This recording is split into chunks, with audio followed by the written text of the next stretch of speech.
when people cannot afford a place, sometimes another option they do is using a cosigner. And when you use a cosigner, I mean, you could increase your purchasing price because now you can use two incomes instead of one, or sometimes three. I've done one where it was even four, four cosigners. But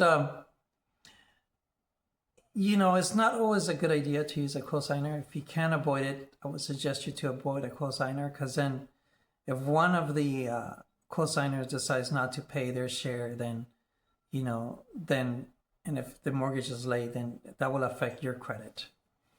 And also if one of the cosigners, I mean, this has happened before, gets married, then their spouse is not going to be happy with them owning a liability. And then sometimes they cannot buy another house until they get rid of this other liability. So,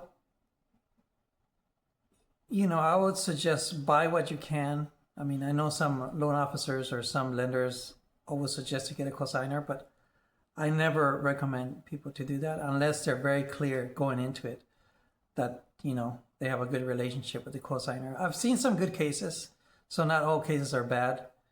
And some cases where there was an investment property and cosigners bought an investment property, so that was it turned out to be okay, you know. So but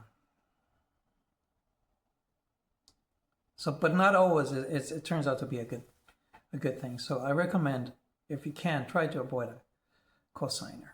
It's my suggestion. Contact us for any questions.